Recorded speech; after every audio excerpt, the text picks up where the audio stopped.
कक्षा षष्ठी विषय हिंदी प्रकरण 9 टिकट एल्बम भाग 4। अब तक हमने भाग 1, 2, 3 पढ़े। आज हम 4 का अध्ययन करेंगे। हमने पाठ में पढ़ा कि राजप्पा और नागराजन दोनों ही बहुत अच्छे दोस्त होते हैं। वो एक साथ स्कूल आते हैं, जाते हैं, खाते पीते उठते बैठते, एक ही कक्षा में वो अध्ययन करते हैं।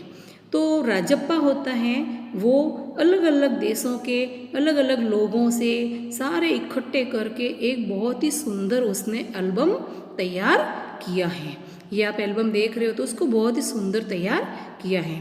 उसने घूम घूम कर इधर उधर से बहुत सारे एल्बम लेकर इकट्ठे कर किए हैं और उसने सारे एल्बम लगाए तो सभी उसके कक्षा के दोस्त होते हैं, उनके दीदी जी भैया जी होते हैं। वो उनके टिकट एल्बम को देखकर बहुत ही प्रसन्न होते हैं और उसकी प्रशंसा भी करते हैं कि आपने बहुत सुंदर एल्बम तैयार किया है। तो उसने सारे अलग अलग टिकट इकट्ठे करके और उसको कटिंग करके उसके अंदर उसको चिपकाया है। दूसरी तरफ है नागराजन, जिसमें टिकट तो उसके अंदर एल्बम में हैं, लेकिन उसके अंदर इतने टिकट्स नहीं हैं जितने कि राजप्पा की एल्बम के अंदर हैं। और उसकी एल्बम है वो उसके मामा जी ने सिंगापुर से तैयार करके और उसके लिए नागराजन के लिए भेजा है। और उसके अंदर टिकट्स भी लगाए हैं, लेकिन उसकी मेहनत उन्होंने नहीं की है, जबकि उसकी मेहनत किसने की है? उसके मामा जी ने मेहनत करके और उसको टिकट एल्बम तैयार करके उसको भेजा है। तो नागराजन होता है वो क्या करता है, उस एल्बम को लेकर देखता रहता है और स्कूल में लाकर उस एल्बम को भैया जी दीदी जी को बताता है। तो उसके दीदी जी भैया जी होते हैं वो उसकी खूब प्रशंसा करते हैं और सब बच्चे होते हैं उसमें भी यही चर्चा चलती है कि नागराजन का एल्बम बहुत सुंदर है, क्योंकि उसका मटेरियल उसका डिज़ाइन बहुत सुंदर होता है और राजप्पा का एल्बम एकदम सिंपल होता है। तो नागराजन एल्बम को अपनी गोद में रखकर सब बच्चों का झुंड उसके इर्द गिर्द बैठा रहता है और वो पन्ने पलट पलट कर उनको अपनी एल्बम दिखाता है, लेकिन किसी को भी वो अपनी एल्बम को हाथ नहीं लगाने देता है। तो एक बार क्या होता है, सब बच्चे उसका झुंड लगा लगा कर देखते हैं तो राजप्पा को ये बात अच्छी नहीं लगती है कि वो उसको उसकी एल्बम की प्रशंसा कर रहे हैं जिसने मेहनत नहीं की, और जिसने मेहनत की उसकी बिल्कुल भी प्रशंसा भी नहीं हो रही है। तो लड़के तो क्या लड़कियां भी होती है, उनकी भी उत्सुकता रहती है कि हम इस एल्बम को देखें। तो लड़कियों में एक पार्वती तेज तर्रार होती है, वो उसके पास जाती है और उससे एल्बम मांग कर लाती है और सब बच्चियों को दिखाती है और शाम को वापस छुट्टी के वक्त उसको लौटा देती है। नागराजन के एल्बम होता है वो क्या है कि वो उसके एल्बम में उसके मामा जी ने उसके ऊपर कोटेशन एक पैराग्राफ लिखकर भेजा है। क्या लिखा है? A.M. नागराजन इस एल्बम को चुराने वाला बेशर्म है। ऊपर लिखे हुए नाम को कभी देखा है? यह एल्बम मेरा है। जब तक घास हरी और कमल लाल, सूरज जब तक पूर्व में उगे और पश्चिम में छिपे, उस अनंत काल तक के लिए एल्बम मेरा है और रहेगा। तो सब बच्चे क्या होते हैं, उस नागराजन के उस कोटेशन पैराग्राफ को लिखा होता है तो सब अपनी अपनी कॉपियों के अंदर उसको टीप देते हैं, अपनी कॉपियों में लिखते हैं। लड़कियां भी लिखती हैं और लड़के होते हैं अपनी एल्बम बनाई हुई उसके अंदर भी वो लिखते हैं। लेकिन दोनों का एल्बम था, दोनों के एल्बम में इतना ही अंतर था कि उसका कोटेशन बहुत अच्छा था और लिखा बाहर से बहुत सुंदर था, उसका एल्बम सिंपल था। इसके अंदर इतने टिकट्स नहीं थे और उसके अंदर इतने सारे टिकट्स थे। तो जो होता है राजप्पा वो सबको कहता है कि क्या उसकी नकल कर रहे हो, क्या देख देख कर लिख रहे हो। तो जो कृष्णनंदन होता है वो बहुत बदमाश होता है, तो वो कहता है कि क्या है, जिसने इसकी नकल की उसके और राजप्पा के बीच में बहस हो जाती है। वो कहता है कि तुम्हारी एल्बम तो क्या है, एक कूड़ा है और तुम्हारी एल्बम तो फिसड्डी है। तो राजप्पा होता है उसको गुस्सा भी आता है और वो कहता है कि जो उसकी एल्बम में टिकट्स है वो मेरे पास थोड़ा नहीं है क्या, उसकी एल्बम में कम है। तो राजप्पा कहता है कि अच्छा तो इंडोनेशिया का टिकट दिखा दो। तो राजप्पा कहता है कि ये तो एक गलत बात है, एक इंडोनेशिया का क्यों, अगर मेरे पास है वो सारे, अगर वो भी सारे टिकट्स दिखा दे है तो, लेकिन मैंने तो बहुत सारे अलग अलग देशों के थे, वो बहुत ही टिकट्स इकट्ठे करके इसके अंदर लगाए हैं। तो राजप्पा को गुस्सा आता है और बार बार वो ऐसे सोचता है। तो घर आने के बाद में वो एकदम गुमसुम सा रहता है, उसे अच्छा भी नहीं लगता है किसी से बोलना, खाना पीना, और वो चुपचाप गुम सा बैठा हुआ रहता है। और उसको भी फिर धीरे धीरे उसके मन में आ जाता है कि वास्तव में मेरा एल्बम क्या है, एक कूड़ा है और फिसड्डी है। तो उसे भी ऐसा लगने लग जाता है। तो फिर वो उसके मन में ईर्ष्या का भाव भी पैदा हो जाता है। और तो वो सोचता है कि ऐसा बैठा रहने से तो काम चलेगा नहीं। तो फिर वो क्या करता है, वो लेकर अपने नागराजन के घर पर जाता है और वो सोचता है नागराजन के घर पर जाकर मैं उसको पटा लूँगा और मेरी जो अच्छी अच्छी टिकटें नहीं है, ख़राब है, वो उसको दे दूँगा, उसकी अच्छी अच्छी टिकटें वो मैं लेकर आ जाऊँगा। लेकिन वहाँ जाता है तो नागराजन उसको घर पर में नहीं मिलता है। उसकी बहन कामाक्षी होती है, वो उसे कहती है कि भैया तो शहर गए हैं। तो वो उसके कमरे में जाता है, क्योंकि वो आता जाता रहता है उसके घर पर, तो उसके घर पे कोई रोक टोक होती नहीं है। वो उसके घर पे जाता है और उसकी टेबल की दराज होती है, उसके अंदर चाबी लटकती हुई देखता है। तो उस चाबी को लेकर उसकी दराज को खोलता है, तो उसके अंदर क्या देखता है, उसके अंदर एक उसका नागराजन का एल्बम था, वो उसके अंदर उसको मिल जाता है। तो वो उसको एल्बम को लेता है और देखता है, फिर इधर देखता है कि कोई मुझे देख तो नहीं रहा है।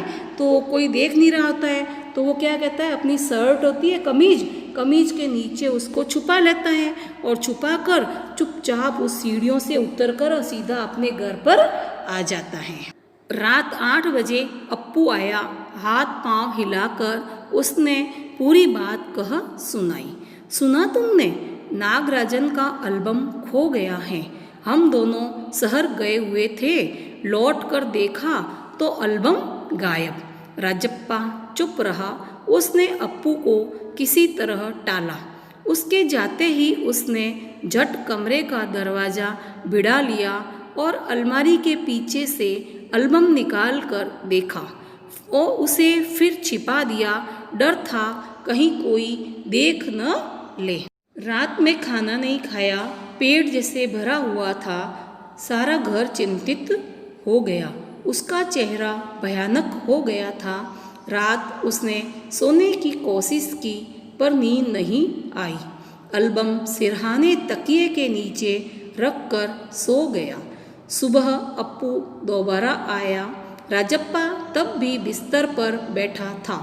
अप्पू सुबह नागराजन के घर होकर आया था। कल तुम उसके घर गए थे? अप्पू ने पूछा।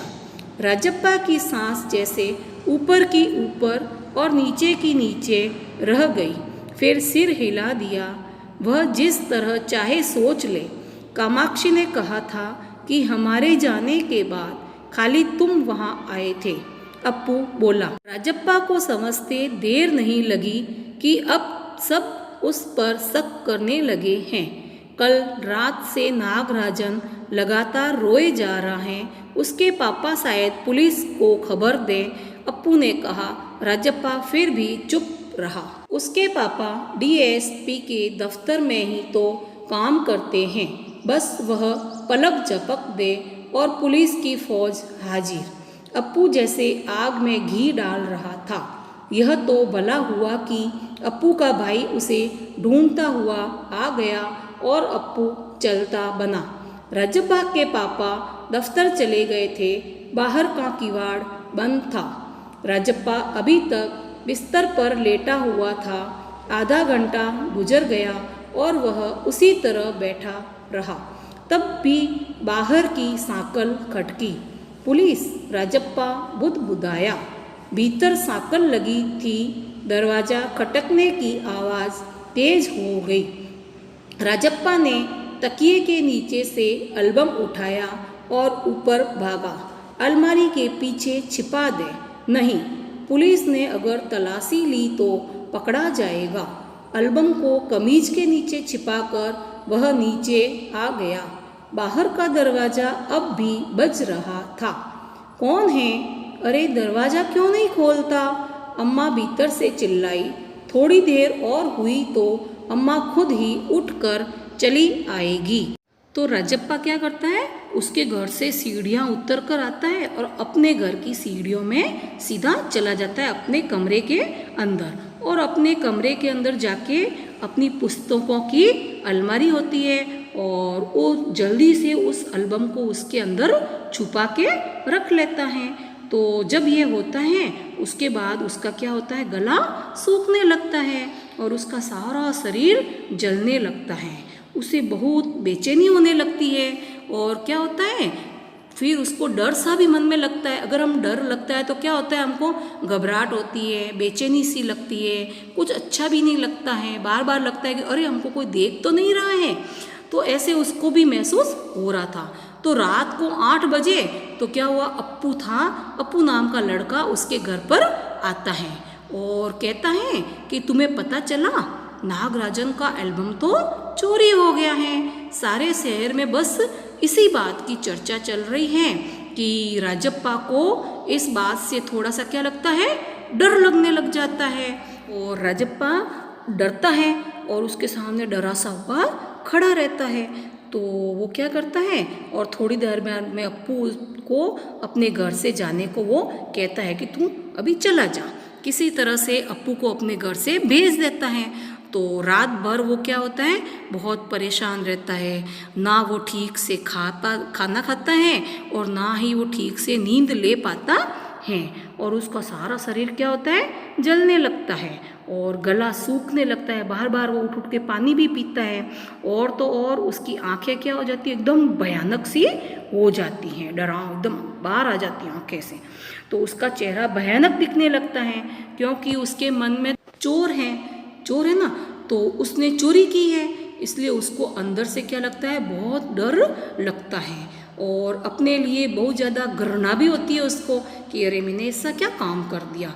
और उसने क्या किया है, नागराजन का एल्बम है वो क्या किया है, चोरी किया। तो इन सब चीज़ों की वजह से घर वाले भी उसकी इस हालत को देखकर परेशान हो जाते हैं, लेकिन वो किसी को कुछ भी कहता भी नहीं है, बताता भी नहीं है। फिर उसे नींद नहीं आती है तो वो क्या करता है, नागराजन का एल्बम लेकर अपने तकिए के नीचे रख देता है और फिर सो जाता है। तब जाकर जाकर उसे नींद आती है।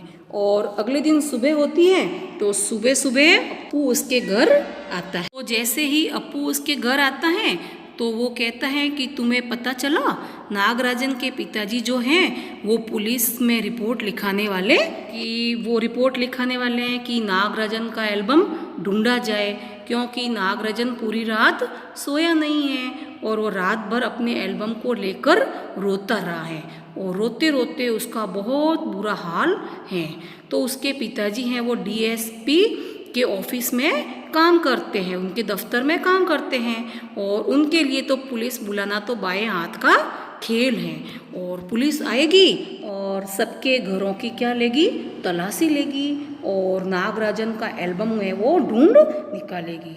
फिर अप्पू राजप्पा से पूछता है कि कल वो नागराजन शहर गए थे, तब राजप्पा नागराजन के घर गया था। उसकी बात सुन के वो कहता है कि हाँ वो गया तो था नागराजन के घर, लेकिन वो थोड़ी देर उसका इंतज़ार किया और फिर सीधे वापस घर आ गया था। तो किसी तरह से जब अप्पू है वहाँ से चला जाता है ये कहकर, तो राजप्पा क्या है, बहुत डर लगता है, राजप्पा डर जाता है। तो अचानक से उसके घर का दरवाज़ा है, उसकी कुंडी लगी होती है, वो कोई खटखटाता है। तो और वो बहुत ज़्यादा डर जाता है, जैसे कुंडी बजती है उसको और ज़्यादा डर लगता है। तो डर के मारे वो फटाफट क्या करता है, नीचे उतरता है कि भाई कौन आया है देखूं। तो वो नीचे उतरता है। अब आगे वाला हम कल पढ़ेंगे। बोध प्रश्न, अप्पू राजप्पा के घर कितने बजे आया? इसका उत्तर है अप्पू राजप्पा के घर रात 8 बजे आया। प्रश्न 2, राजप्पा रात को एल्बम को कहाँ पर रखकर सो गया? उत्तर है राजप्पा रात को एल्बम को सिरहाने तकिए के नीचे रखकर सो गया। प्रश्न 3, नागराजन के पापा कहाँ नौकरी करते हैं? उत्तर, नागराजन के पापा डीएसपी के ऑफिस यानी दफ्तर में काम करते हैं। प्रश्न 4, राजप्पा के पिताजी के दफ्तर जाने के कितने घंटे बाद दरवाज़ा खटखटाने की आवाज़ आई? उत्तर, राजप्पा के पिताजी के दफ्तर जाने के आधे घंटे बाद दरवाज़ा खटखटाने की आवाज़ आई। अब है आपके अभ्यास प्रश्न। प्रश्न 1, कई लोग चीज़ें इकट्ठी करते हैं और Guinness book of world record में अपना नाम दर्ज करवाते हैं। इसके पीछे उनकी क्या प्रेरणा होती होगी? सोचिए और बताइए। प्रश्न 2, कक्षा की बाकी विद्यार्थी स्वयं एल्बम क्यों नहीं बनाते थे? वे राजप्पा और नागराजन के एल्बम के दर्शक मात्र क्यों रह जाते हैं? भाषा की बात, मान लो कि स्कूल में आपकी कोई प्रिय चीज़ को खो गई है। आप चाहते हो कि जिसे वह चीज़ मिले वह तुम्हें लौटा दे। इस संबंध में स्कूल के बोर्ड पर लगाने के लिए एक नोटिस तैयार कीजिए जिसमें निम्नलिखित बिंदु हो। पहला है खोई हुई चीज़, दूसरा कहाँ खोई, तीसरा मिल जाने पर कहाँ लौटाई जाए, चौथा नोटिस लगाने वाले का नाम और कक्षा। प्रश्न 2, राजप्पा और नागराजन की तरह क्या आप भी कोई शौक रखते हो? लिखिए। इन सबको आपको कॉपी के अंदर करने हैं।